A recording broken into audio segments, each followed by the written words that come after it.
Olá, eu sou Antônio Carlos Souza, sou psiquiatra clínico e sou psicodramatista, que é um método psicoterápico. Hoje, eu pensando como o que me chamaria a atenção para conversarmos, me veio à mente um livro de Kafka, que tem coisas de Kafka, chamado Os Aforismos de Kafka. Aforismos são pequenas sentenças, pequenos trechos que condensam um ponto de vista. Nietzsche escrevia muito sob forma de aforismos e Kafka escreveu. E tem um deles que eu acho que é particularmente importante para o tema que nós vamos tratar hoje. Diz assim, esse aforismo de Kafka. Todos os erros humanos são impaciência, uma ruptura precoce do que é metódico, uma aparente implantação daquilo que é aparente. Existem dois pecados capitais dos quais todos os outros derivam: impaciência e indolência.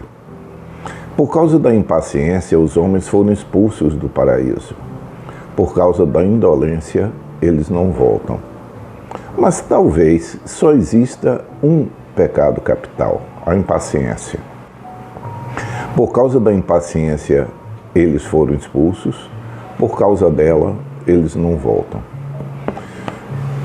Esse aforismo de Kafka sobre a impaciência é particularmente importante quando nós usamos medicação psiquiátrica.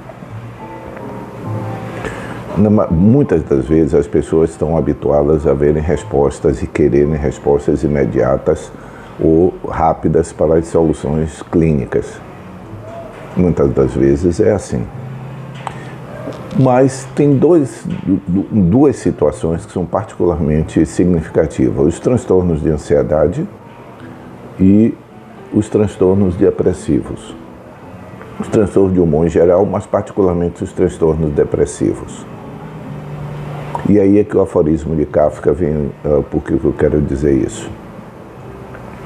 Quando nós temos um diagnóstico de um transtorno de ansiedade, seja transtorno de ansiedade generalizada, que é aquele estado de ansiedade mais ou menos constante e permanente, com sintomatologia, com dores musculares, com sintomatologia ansiosa, que perdura por muito tempo, seja o transtorno de pânico, seja transtornos fóbicos,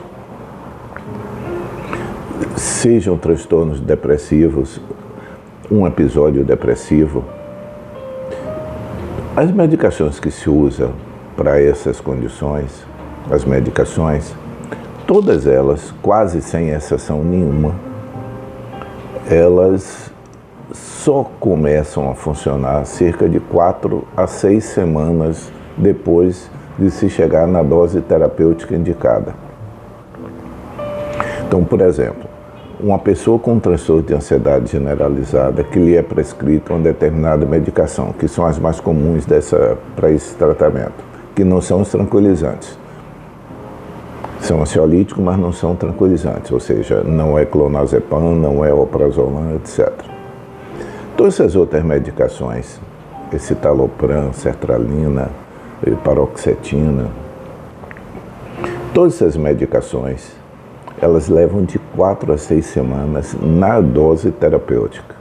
Ou seja, se nós começarmos a fazer um tratamento e começa-se a tatear a dose, ou seja, elevar gradualmente para evitar uma exacerbação dos sintomas, ao atingirmos a dose preconizada para aquela medicação, há que se esperar cerca de um mês e meio, para se ter um início de benefício. E aí entra a diferença de por que o psiquiatra, tendo essa consciência de que a medicação em si é prolongada, que nós precisamos chegar na dose preconizada, não ficar em doses pequenas, sempre tentar atingir o mais perto possível da dose preconizada, o psiquiatra consegue esperar e fazer com que o paciente entenda a necessidade de esperar. Mas, frequentemente, outros profissionais médicos quando prescrevem a medicação com a mesma finalidade, muitas vezes não tem essa paciência, e me lembrou a impaciência de Kafka. Por impaciência começa a trocar remédio ou aumentar de dose, sem que se dê tempo a que a medicação funcione. E aí talvez entre uma grande dificuldade da psiquiatria. Por exemplo, o paciente num episódio depressivo, de média gravidade ou grave. O antidepressivo está ingerindo medicação oral, é o primeiro tratamento dele, ou já vem outros tratamentos, mas se está iniciando ou reiniciando uma medicação antidepressiva. Começa-se a usar, se busca atingir a dose ideal ou aquela mais perto da ideal, suportável pelo paciente, e a partir daí nós psiquiatras aguardamos de 4 a 6 semanas. Mas resta o outro lado da questão.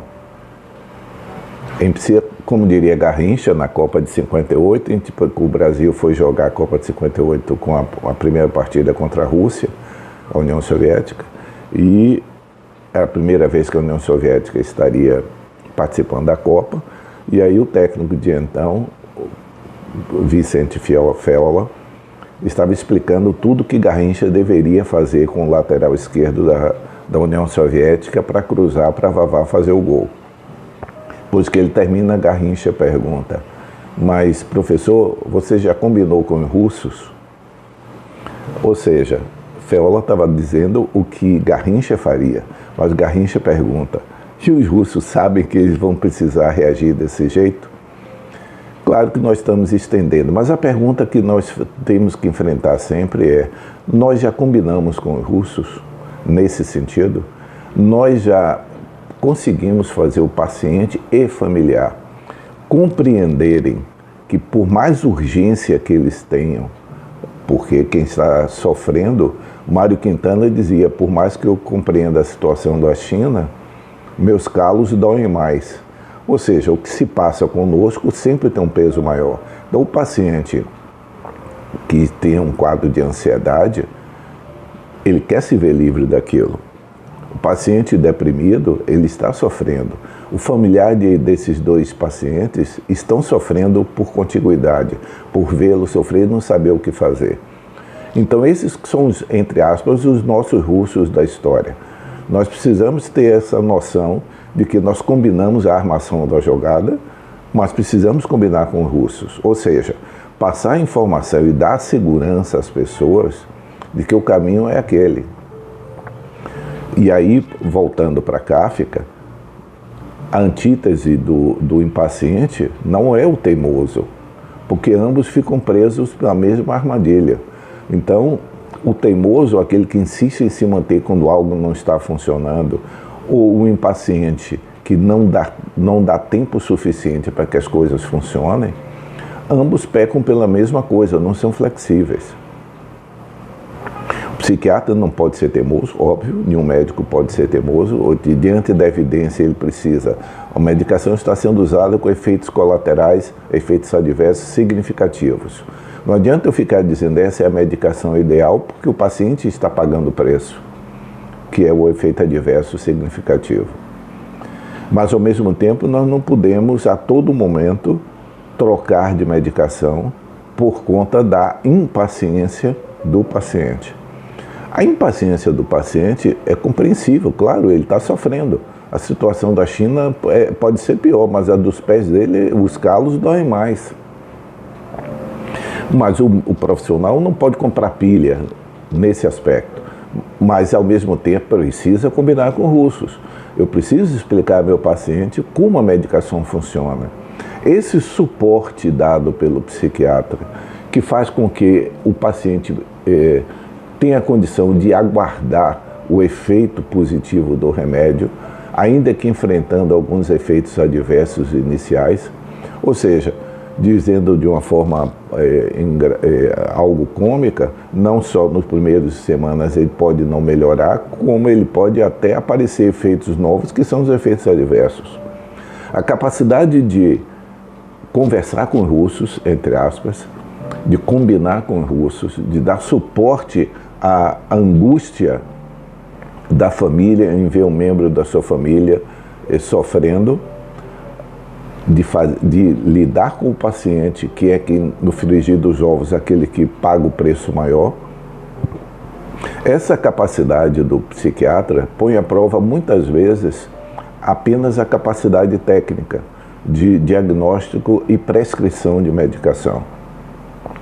Mesmo porque o poder de um profissional, de um médico, ele termina na porta do seu consultório. A partir daí, tratar-se-á de não convencimento, mas compreensão e aceitação. E, portanto, apostarmos na experiência que estamos fazendo. Saber que é um caminho que é cheio de percalços, mas que, na maioria das vezes, tem condição de funcionar bem.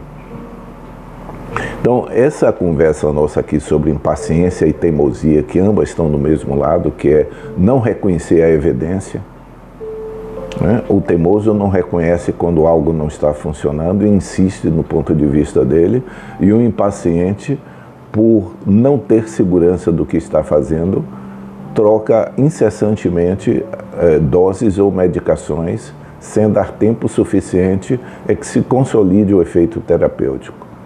Mas tudo isso, que tecnicamente pertence a nós, psiquiatra, lembrando Garrincha na Copa de 58, é necessário, é fundamental que além de ter uma estratégia de ataque, a gente converse com os russos. Porque eles não sabem o que nós vamos fazer. O paciente não sabe qual é a expectativa do paciente.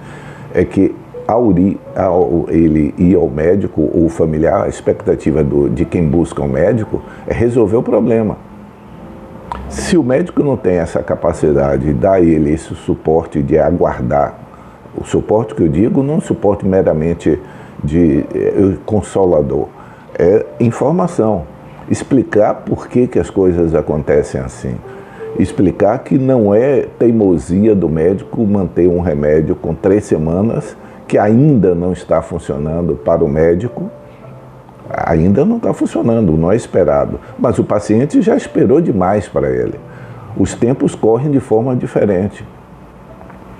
Né? Para quem está prescrevendo, 1 mês, 1 mês e meio, é só 4 a 6 semanas. Para um paciente ou para o familiar, 1 mês e meio é muito longo. A pressa, nesse caso, é pela urgência com que o quadro se apresenta, pelo sofrimento. Essa capacidade que alia, além da técnica, da sabedoria técnica, vamos dizer assim, de reconhecer os sintomas, reconhecer os quadros clínicos, prescrever a medicação correta, acompanhar tecnicamente, correta e tecnicamente o tratamento, exige, ao mesmo tempo, a capacidade de conversar com russos, combinar com russos, dar suporte contínuo à família, dar suporte ao paciente, negociar o que é negociável, horário de tomada, doses, efeitos adversos, o que fazer. O problema não é o efeito adverso, é o paciente não ser surpreendido por ele. Ao ser lhe explicado o que remédio pode fazer, o tempo de demora, muitas vezes o paciente reage e diz, pô, mas vou precisar esperar tanto tempo? Infelizmente, sim.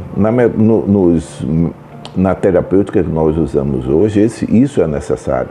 Pode ser minimizado com outras medicações, mas esse aliar-se, sabedoria técnica e sabedoria relacional, porque isso é uma sabedoria relacional, perceber quando na relação médico-paciente, apenas a informação técnica vai de mim para ele, mas dele para mim vai vir a dúvida. E eu preciso responder a essa dúvida dele. Eu preciso responder à sensação de medo, de insegurança que ele tem. É isso que faz que essa combinação do que eu chamo de sabedoria técnica com a sabedoria relacional vai propiciar uma clínica satisfatória, uma clínica boa, uma boa clínica com o paciente. Espero que haja sido interessante para você.